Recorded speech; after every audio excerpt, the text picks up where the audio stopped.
Alright, here's your video tonight on inequalities. I hope you had a great day with the sub today. I'm sure you guys were all on your best behavior, and I really do appreciate that. It makes their day easy and yours as well. So today we're talking about inequalities. And an inequality, the word, if you break it down, the word in is actually, it's a Greek or Latin word, one of those, and the word in means not. So it is not, and then equality.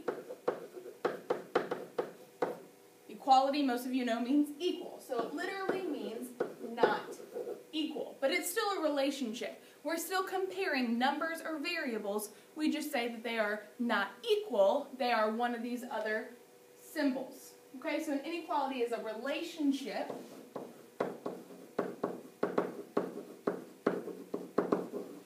between numbers or variables that is not always equal. Now, the reason I say not always equal is we have four symbols here.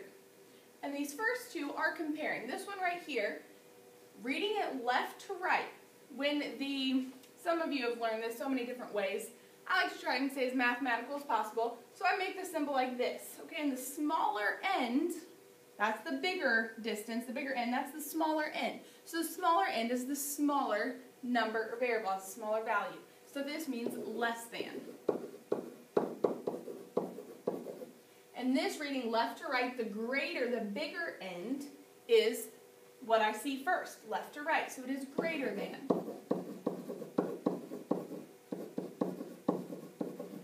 And now this symbol, we've seen it in DMRs, and this symbol is similar to greater than, but this line underneath it means greater than or equal to. So it could be equal. That's why we say it's not always equal. It could be greater than or less than, but sometimes it can be greater than or equal to.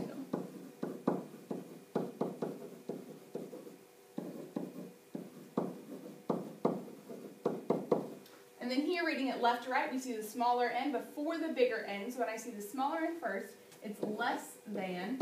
And the line underneath it means less than or equal to.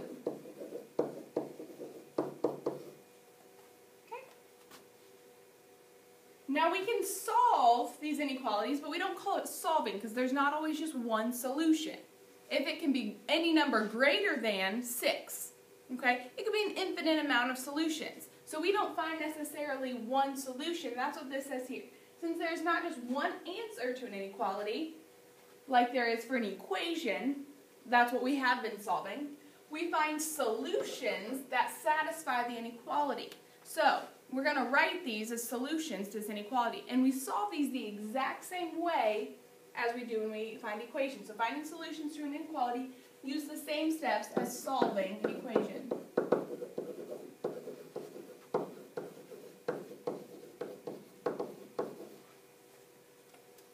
Alright, so this first example here, my do and undo. X, my variable, is we're subtracting 12 from x. So to undo, we're going to add 12.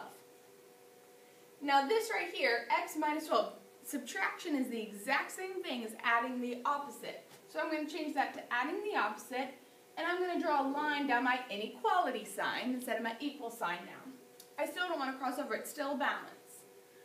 So here is negative 12, and I'm going to add 12, cancel out, and I'm left with x is greater than. What I do to one side, I have to do to this other side as well. 2 and 2 makes 4. 3 and 1 is also 4. So this solution right here is x could be, and let's write this.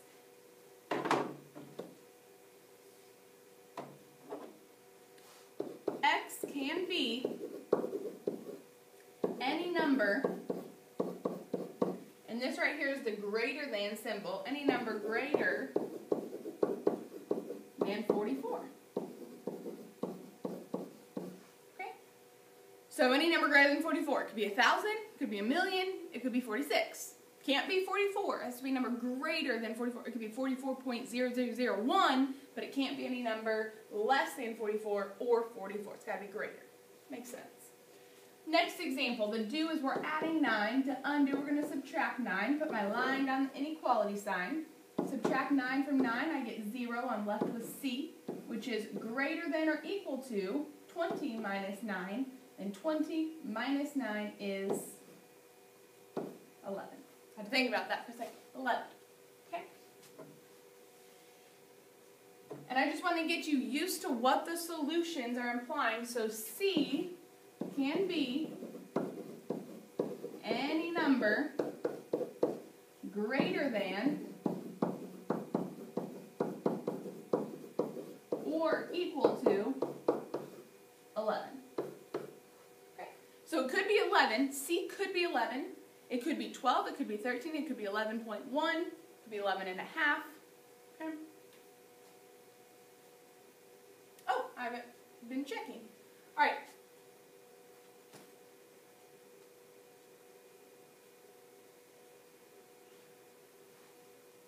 Okay, so if x is greater than 44, I just plug in any number greater than 44 back into my inequality. So is 45 minus 12 greater than 32? Yeah, that would be 33 is greater than 32. So it checks. Okay? So here, if I plugged in 11, is 11 plus 9 greater than or equal to 20? Well, it is 20, so that works. Can be greater than or equal to. Okay, so that's a good way to check. All right, and the next example. This is a two-step equation, and I'm going to add 15 to both, or the do is subtracting 15, opposite adding 15. I'm also dividing by 5, and the opposite of dividing by 5 is multiplying by 5. Okay, now I'm going to do my reverse order of operations. Addition in reverse order of operations comes before multiplication. So the first step is I'm going to add 15 to both sides. And we know subtraction is really adding the opposite. So I have a negative 15 and a positive 15. That equals 0. I'm left with x over 5 less than 10 plus 15, which is 25. Okay. Now my second step says to multiply. And remember, I'm going to multiply by 5 over 1. I want the fraction to match the fraction. And 5 as a fraction is 5 over 1. I can factor out a common factor of 5. I'm left with x is less than 25 times 5, okay? Which, just think of 5 quarters, you'd have $1.25 or 125. Okay? So x can be any number less than 125. And if I check that, let's say I plug in 124, which is going to be hard. Let's do let's do 100. If it can be less than 125, we're going to do 100, because I want it to easily divide by 5. 100 divided by 5 minus 15 less than 10. Well, 100 divided by 5 is 20. Is 20 minus 15 less than 10? Yeah, 20 minus 15 is 5, and 5 is less than 10. Okay, so just plug in any number back into your equation that satisfies the equation. The inequality. I apologize. The inequality. And the last example. My variable q, we're multiplying by negative 2, so the opposite is divide by negative 2. We're also adding 5, and the opposite is subtracting 5. I'm going to put a line down my inequality sign. First, I'm going to subtract, reverse order of operations. Second, I'm going to divide. So the first step is I'm going to subtract 5 from positive 5, and I get 0. All I have left is negative 2q, which is still less than or equal to 19. Oh. Almost made one of the biggest mistakes in algebra. Got ahead of myself. 19 minus 5 is 14. I forgot to do this side what I did to that side. Now, this example might go over your head, but bear with me. Whenever you divide or multiply, your last step, when you divide or multiply, not your last step, anytime, you divide or multiply by negative when you're dealing with inequalities, the sign flips. It's a rule. Okay? So, when multiplying or dividing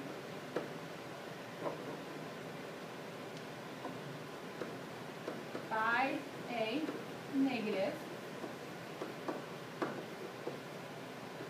flip the inequality sign.